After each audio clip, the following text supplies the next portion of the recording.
If you've driven along I-96 near South Lyon, you are probably very familiar with perhaps to you a mysterious orange man on top of a hill. Or maybe you've seen one on several orange men on rooftops all over Detroit. What are they and what do they represent? Steve Garagiola has a story. For a number of years, I've driven along I-96, and on the south side of the freeway at the new Hudson exit, I've wondered, what is that? I think it's time to find out. From nearby Grand River Avenue, you enter the James Atchison Memorial Park, and if you're willing to hike a little through the weeds and up a hill on what used to be a landfill, you reach the top. And here we are, and there he is. But who is he, and what is he doing up there?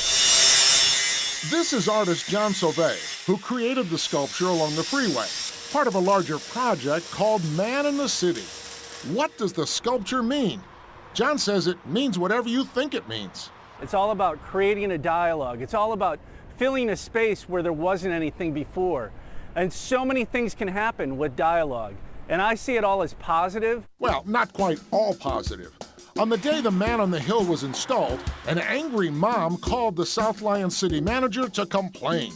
She mentioned that her 8-year-old couldn't sleep that night because Freddy Krueger was up on the hill. She wanted the sculpture taken down.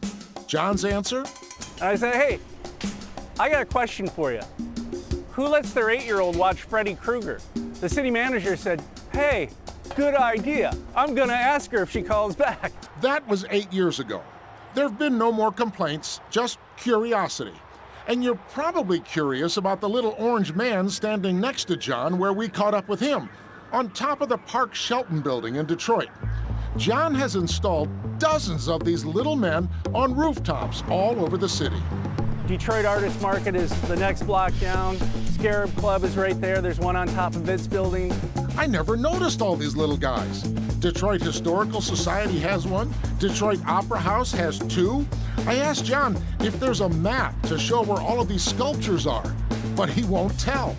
I find that when people are leading you to something and trying to push you, hey, make sure you check this out, it's not the same relationship. I like it when people uncover it on their own. He says that's part of the purpose of public art, that we actually look around, see the city as we walk or drive through it. He uses the little men in his fundraising efforts for nonprofit groups in Detroit and inspiration-raising efforts with young people. I'm not trying to develop young artists as much as I am as showing them they can do anything if they put their mind to it. Well, that's that light bulb that goes off, and you can't test it. It's not for an ACT test or any of this other stuff. It's about inspiring youth. John says he wishes the arts were not the first place many communities go when they make budget cuts. It's a shame because it really does pay back 100-fold when we are able to give this to kids, especially these youth that are at risk. Most of all, he loves his work. There's really only one thing about the project that he doesn't like. I don't like to get too close to the edge. I didn't like getting close to the edge when I got up here in the first place. So, yeah, because it's really scary. Even scarier than Freddy Krueger. I'm Steve Garagiola, Local 4.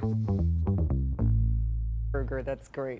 I've gotten to know John a little bit. He's the nicest guy, and I think it came through there. He really did. Cool. Yeah, that's great. Well, we want to know if there's a hidden gem in your community. Visit clickondetroit.com. Look for the section called My Town. We would love to hear about what makes your town so special. Really